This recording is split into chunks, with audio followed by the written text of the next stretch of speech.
Buat kamu yang akan bercerai, mohon sebelum benar-benar nekat mau cerai, tolong nonton dulu video ini sampai habis ya. Dengan kamu tekan tombol subscribe, mungkin bagi kamu sepele tidak berarti.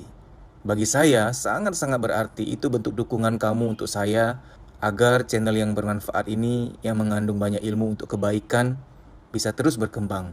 Terima kasih banyak ya.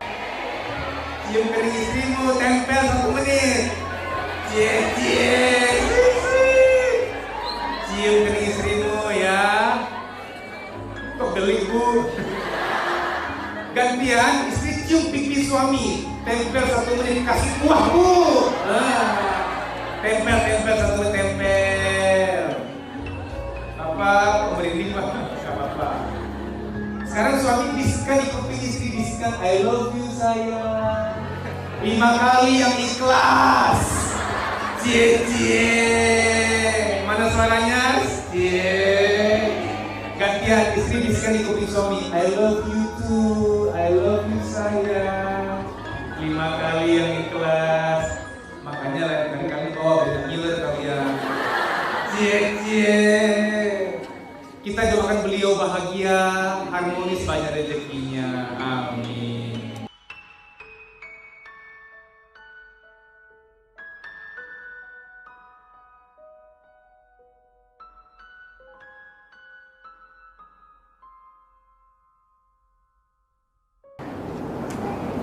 Sebelum kamu bercerai, tolong ikhtiarkan satu hal ini. Saya tuh hanya khawatir jangan-jangan kalian tuh udah putus asa dan mau cerai itu gara-gara masa lalunya perang sama masa lalu kamu. Sebenarnya yang sedang melawan kamu tuh masa lalu dia. Perbendaharaan, perpustakaan masa lalunya.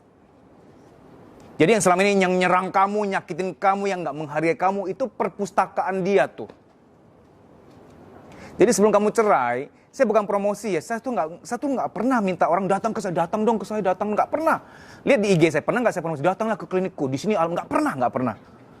Cari konselor pernikahan, lebih tepatnya terapis sih, karena banyak konselor nggak bisa menterapi. Cari, kamu telepon, Mas, Mbak, mau izin di sini bisa terapi nggak? Aku ada luka batin nih gitu. Kayaknya itu yang membuat pasanganku nggak enak sama aku.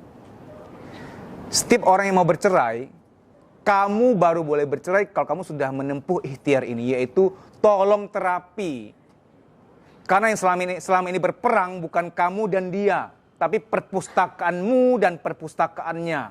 Marah-marahmu pada orang lain di masa lalu, marah-marahnya ini yang terus berkobar membakar dia. Dan kebalikannya juga. Waktu dia dibakar, marah-marah dia di masa lalu juga ikut membakar balik gitu.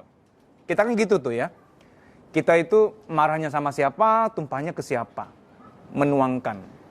Jadi sebelum kamu bercerai, tempuh dulu ke psikolog atau konselor pernikahan. Mas, kami mau cerai, udah putus asa, tapi kami menganggap ini ikhtiar terakhir. Tolong terapi kami, siapa tahu kami masih ketolong. Wah, kami udah diem-dieman, kalau ngomong juga nadanya tinggi terus. Mungkin kami saling ada luka batin, tolong terapi kami. Ya. Ingat, cari konselor yang bisa terapi.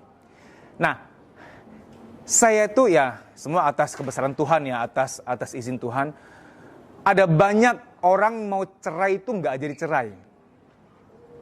Contoh-contoh ya.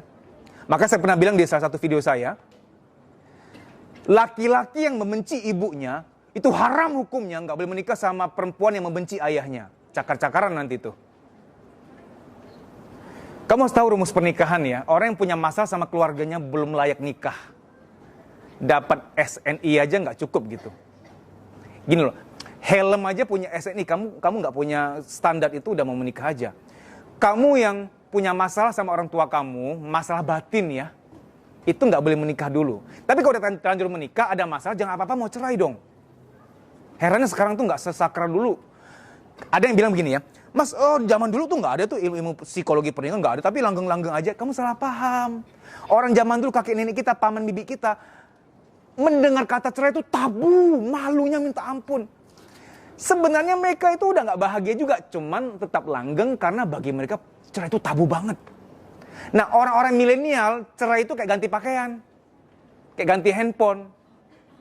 Jadi orang-orang zaman dulu juga banyak masalah pernikahan, tapi kok masih bersama karena tabu untuk bercerai. Ah, sok tahu lu, Dad. Itu orang tua gue langgeng-langgeng aja.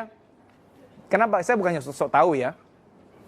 Orang yang konseling sama saya, orang-orang dewasa yang punya masalah luka batin, depresi, menunda pekerjaan, yang nggak bisa pegang duit, yang insomnia, yang mah migrain psikosomatik, yang punya masalah relationship, orang-orang yang usia 20-30, ya, mereka ini kan anak dari orang-orang yang menikah zaman dulu. Yang orang tua itu sekarang sudah umurnya 40-50. Mereka kan anaknya mereka nih. Nah, orang-orang yang saya terapi ini yang walaupun dia mengakunya nggak pernah ngomong, aku ada masalah orang tua, dia nggak pernah ngaku itu yang dia datang ke saya, kok nggak bisa megang duit ya mas ya, aku kok suka marah-marah ya mas, aku kok kalau pacaran nggak pernah betul ya, selalu nggak ada yang betah sama gua ya gitu loh. Aku kok malas kerja ya, aku tuh negatif thinking sama orang. Dia nggak pernah ngaku soal masalah orang tua, yang diakui adalah masalah yang lain. Tapi saya kan selalu mendiagnosa, sebelum terapi kan saya selalu diagnosa. Saya kan nggak pernah percaya pengakuan verbalnya orang, saya diagnosa, saya cari akarnya dengan teknik alam bawah sadar, saya cari akar masalah psikologisnya. Selalu 80% itu masalah orang tua. Lihat orang tua berantem lah, lihat orang tua selingkuh lah, lihat orang tua diem-dieman, serumah tapi diem-dieman. Nggak lagi melihat mama nyiapin kopi buat papa, nggak lagi melihat mereka tuh saling rangkul, berdampak ke hidup mereka sekarang. Jadi kalau kamu bilang, orang tua zaman dulu ngelenggeng aja, nggak ada ilmu psikologi, nggak ada psikologi pernikahan, langgeng aja. Mereka langgeng karena mereka malu untuk bercerai. Ya, nah jadi sebelum bercerai, saya minta tolong cari konselor yang bisa diterapi dulu luka batinnya. Jangan-jangan kalian tuh cocok, memang jodoh, ya. Menjadi agak berasa kayak nggak jodoh karena saling menumpahkan sampah. Kalau sampahnya dibuang, kan nggak ada yang ditumpahin lagi, bisa langgeng lagi, gitu. Maka saya pernah ngomong bahwa wahai istri, wahai suami, kalau pasangan kamu tuh marah-marah sama kamu, berbaik sangkalah, ngomongnya gini dalam hati. Dia nggak marah sama gue sebenarnya. Dia tuh marah sama orang-orang di masa lalunya, entah adik kakaknya, paman bibinya, gurunya, temennya yang bully dia, atau orang tuanya. Marah-marah dia tuh belum kelar, tumpahnya ke aku gitu loh. Karena pasangan memang seharusnya tahu amanahnya juga sebagai tong sampah. Ya. Tapi kan tong sampahnya kita kan nggak kuat tuh kalau terus dirajam, dimarahin terus kan, maka perlu terapi. Gini ya, konseling sama terapi tuh beda loh. Contoh supaya kamu gampang, saya bawa ke dunia dokter dulu. Ketika kamu ke dokter, duduk nih, dok kenapa ya dok, aku sering nyeri ya dok, gini. Oh kamu begini, ini dikasih, itu konseling namanya. Oh Dad, ternyata kamu ada buntu harus diangkat loh Dad. Kemudian aku dibedah. Aku kan dibius, dibedah, dipotong sebuntunya diangkat. Ah itu terapi. Nah, dalam dunia konseling tuh begini, dalam dunia psikologi ya. Waktu ngobrol, Mas kenapa ya gue gini. Saya diagnosa, oh kamu ini karena orang tua, oh ini karena ini. Itu konseling. Kamu terapi ya, merem pejam mata, saya terapi, saya gali, dia nangis-nangis. Ah itu terapi. Banyak orang nggak mau ke psikolog atau konselor merasa, sama aja mas hasilnya semua dikembalin ke gua. Itu kebetulan kamu datang ke orang yang hanya bisa konseling, nggak bisa terapi. Karena sama-sama lu psikologi, tapi ilmunya bisa beda. Kenapa? Tergantung dosennya. Ada dosen yang lulus psikologi, udah langsung ngajar, nggak buka praktik dulu. Jadi ilmu praktik tidak ada. Saya bukan ini ya, bukan mendiskreditkan, cuma beri kamu tahu untuk kebaikan kamu. Kalau mau bebenah diri, cari konselor yang bisa menterapi. Kamu telepon aja, Bu, Pak, mau konseling dong, tapi mohon izin kami ada masalah pernikahan. Pengen diterapi sih, kalau cuma ngobrol-ngobrol doang mungkin nggak terlalu nolong. Pengen yang diterapi untuk menyembuhkan luka batin kami. Oh siap, kami ada teknik terapi kok di sini kok. Silakan kamu pergi ke sana gitu ya. Baik demikian, semoga video ini bermanfaat. Oh ujung-ujungnya promosi, enggak. Saya malah bisik-bisik sama Mbak Erna, staf saya. Erna kurang-kurangin deh jadwal gue mau me time gitu. Sampai saya bilang gitu, kok nggak penting-penting amat, jangan nyari gue lah. Gue ngurang-ngurangin klien gitu. Saya nggak promosi. Cari yang terdekat di kota kamu, telepon bisa terapi nggak gitu. Jangan sama saya gitu. Ya. Baik demikian, semoga pernikahan kamu langgeng ya, nggak jadi cerai, karena saya orang yang nggak setuju perceraian, kasihan anak gitu. Saya tuh orangnya fair ya. Begitu kamu belum menikah, saya saklek, jangan, saklek saya, nggak cocok, saklek. Tapi begitu udah menikah, jangan cerai ya. Orang yang saklek jangan cerai berhak untuk larang kamu tidak sembarangan menikah, berhak. Ya, baik, terima kasih.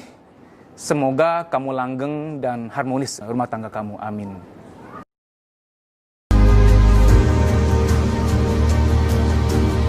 Training yang diberikan benar-benar berbeda, full dengan pendekatan terapi psikologis. Dedi Susanto sangat meyakini bahwa di saat seperti ini, motivasi saja tidak cukup, sangat membutuhkan terapi psikologis. Orang yang banyak beban kehidupan dan yang menyimpan banyak kesedihan terpendam dari masa kecil tidak akan mengalami perubahan apa-apa apabila hanya dimotivasi saja. Sangat memerlukan terapi psikologis. Terapi psikologis akan membawa perubahan yang sangat luar biasa. Sehingga basic dari training yang Dedi Susanto sering selenggarakan selalu dipenuhi dengan terapi-terapi psikologis yang melegakan batin. Batin yang lega akan berdampak sangat positif pada kebahagiaan, kesehatan, dan rejeki.